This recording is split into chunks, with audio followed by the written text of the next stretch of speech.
Hai, apa kabar? Semoga kalian baik-baik ya. Ini ada satu komen yang menurut saya sangat menarik ya. Bukan karena memuji gitu kan ya, tapi menurut saya memang menarik ya. Saya baca aja dari Hizbullah Sahibu 5113 ya. Komennya gini. Saya suka dengan Ibu Pendeta ini. Jawabannya sangat bijaksana. Ibu Pendeta ini Kristen garis lurus. Umat Islam suka sekali sama Ibu Pendeta ini. Orangnya punya ilmu yang sangat luas.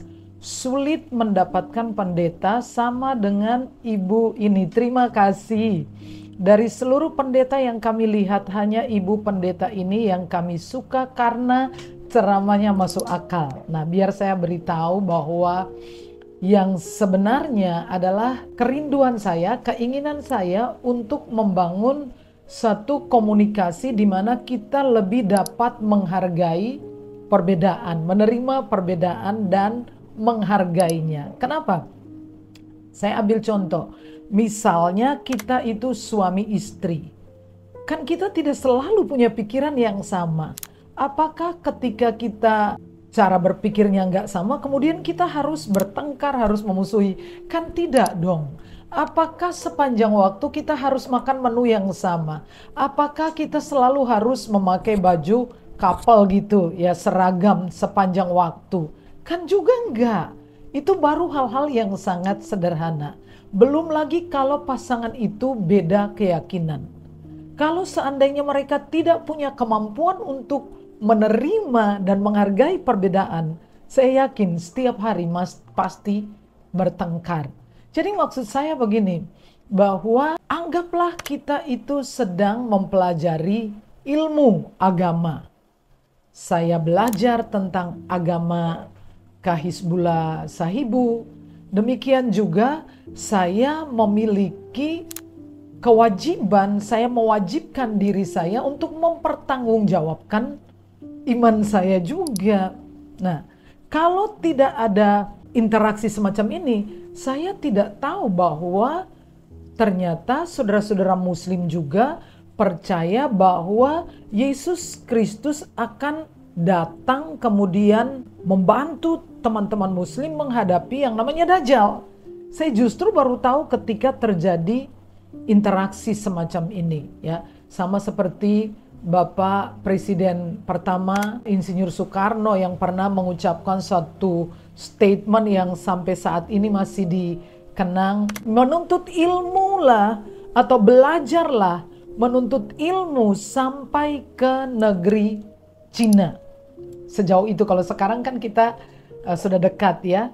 Tapi begini, saya rasa masuk akal karena ternyata China hari ini juga merupakan negara yang superpower ya, yang negara yang tidak takut dengan ancaman negara-negara barat, terutama dalam hal ini adalah Amerika Serikat gitu kan ya.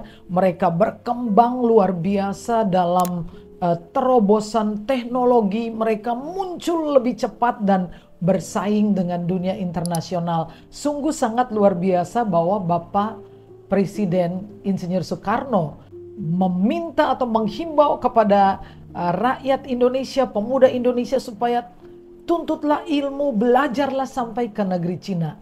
Kan kalian tahu bahwa China itu penduduk mayoritasnya bukan Islam, bukan Kristen.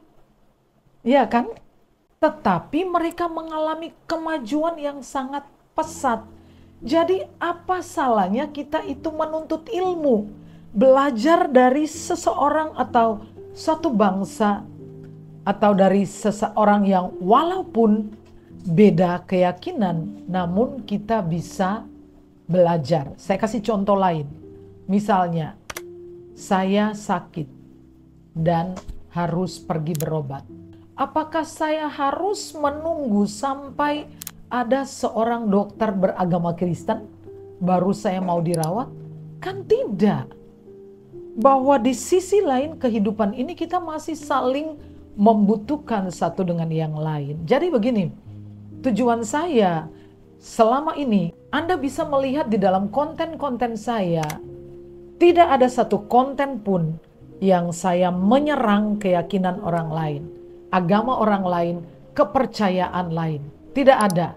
Jadi maksud saya ketika Anda berbicara tentang agama Anda, saya menyimak.